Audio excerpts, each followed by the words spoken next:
In this edition of MMRA Racing, we'll head back to the Anderson Speedway, one of the toughest tracks on the circuit, for our exciting Pro Division feature race.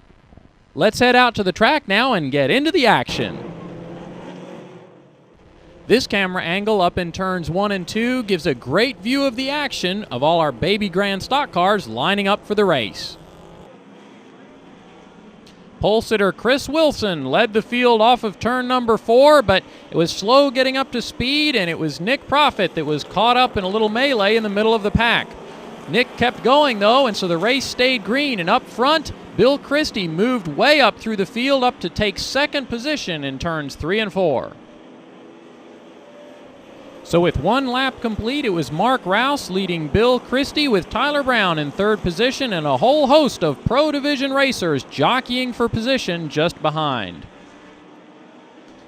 Coming down the front stretch, Bill Christie looks to the inside of Mark Rouse and takes the lead off of turn 2. But just behind these competitors, there's a big crash in 1 and 2 that involves 5 cars. This would bring out a caution flag and also end the night for several competitors. One of the cars heavily damaged was the number 30 of Greg Chesney, who ruptured an oil cooler. He continued around the track in turns 3 and 4, laying down oil on his way to the infield for the night.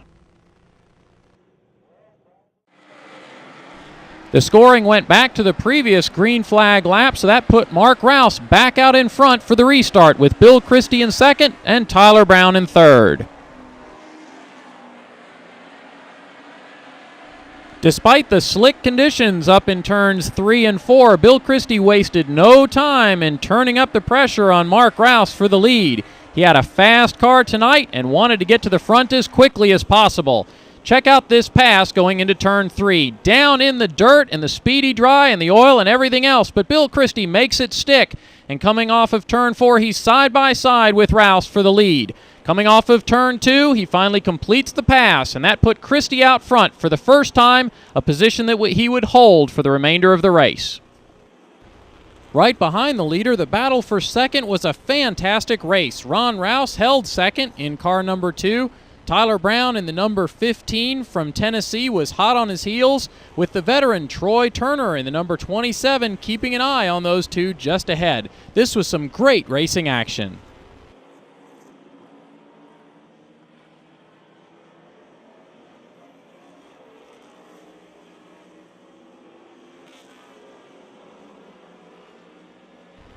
As Tyler Brown continues to increase the pressure on Mark Rouse, we start to see the number 27 of Troy Turner wisely back off and give those two guys room. Troy has seen this movie before and he knows the ending. In fact, just a few laps later, as those two guys get together, look for the number 27 to slip by down on the bottom, unscathed and moving into second position. With 21 laps of the 35-lap feature in the books, it was Bill Christie out front for another restart, with now Troy Turner up to second position, having a strong run at Anderson Speedway. Farther back in the field, Mark Rouse and Tyler Brown were continuing their battle as they regularly had to try to come from the rear of the field after an incident amongst one or the both of them. Here they come up on the number 17 of Neil Johnston and the number 7 of Tyler Cole. As they work off of turn number 4, it's 4 cars nose to tail, but as they go into turn 1, things get tight. Tyler bumps Mark Rouse again, sending him around and bringing out yet another caution. With only a couple laps to go, the veterans who were able to avoid all the cautions stayed up front. And with the white flag coming out for Bill Christie, he's got clean racetrack in front of him. Running second is Troy Turner, and coming in third position on the lead lap there is Steve Verbecki. Great run for Steve. So congratulations to Bill Christie, who makes a visit to Victory Lane at Anderson Speedway.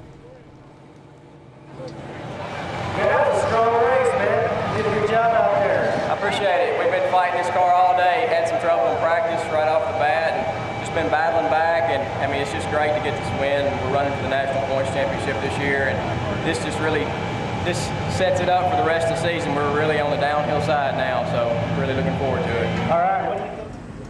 Of course, no victory is complete until the car passes post-race tech. There's car owner Mark Hijack, and as it turned out, Bill Christie's car drew an engine protest for the head and bore and stroke. Everything checked out fine, though, and the win stood. Now let's take a look at the complete finishing order from Anderson Speedway.